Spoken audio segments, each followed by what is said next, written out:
দিবেন হযরত মাওলানা জহুরুল ইসলাম খান।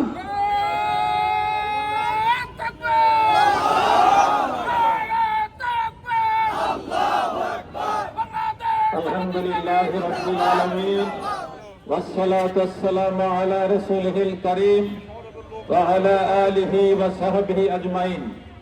قال الله تعالى لئن شكرتم لأزيدنكم।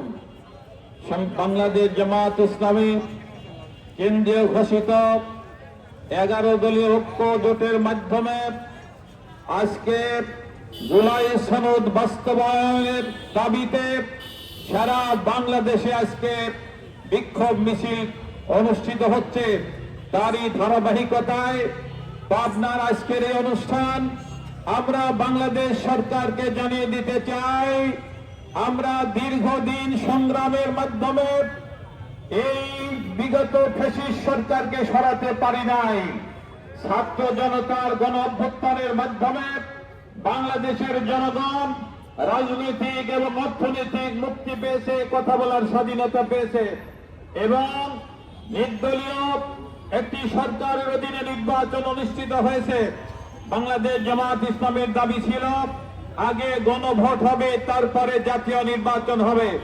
বিএনপি চালাকি করে একই দিনে গণভোট এবং জাতীয় নির্বাচন দেওয়ায় জাতীয় নির্বাচনে যখন তারা বিজয়ী লাভ করেছে, যে কোনো ভাবেই হোক তারা আজকে গণভোট বাতিল চেয়ে তারা পার্লামেন্টে বিল উপস্থাপন করছে।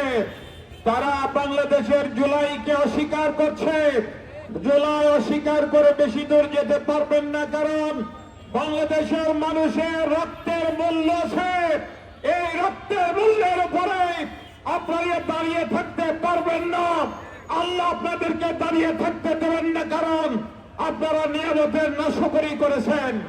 এই জন্য যদি আপনারা জুলাই সনদ বাস্তবায়ন না করেন, অতি সত্বর বাংলাদেশে আবার জুলাই অনুষ্ঠিত হবে। বাংলাদেশের তৌহিদি জনতা, ছাত্র জনতা আবার রক্ত দেবে ইনশাআল্লাহ। এবং বাংলাদেশের শেখ হাসিনাকে তাও ভারতে জায়গা দিয়েছিল, আপনাদের ভারতেও জায়গা হবে না। সেই পদ বিবেচনা করে বাংলাদেশ জামাত ইসলামী সহ 11 দলীয় ঐক্যজোটের দাবি মেনে নিয়ে জুলাই সনদকে আইনি ভিত্তি দিয়ে সংস্কারের মাধ্যমে বাংলাদেশকে একটি সুখী সমৃদ্ধশালী বাংলাদেশ উপহার দেবেন, এই দাবি রেখে আমি আমার বক্তব্য এখানে শেষ করছি।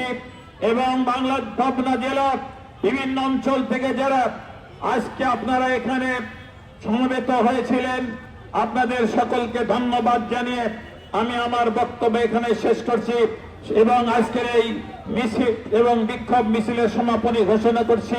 সকলকে ধন্যবাদ। আসসালামু আলাইকুম ওয়া রাহমাতুল্লাহি ওয়া বারাকাতুহু।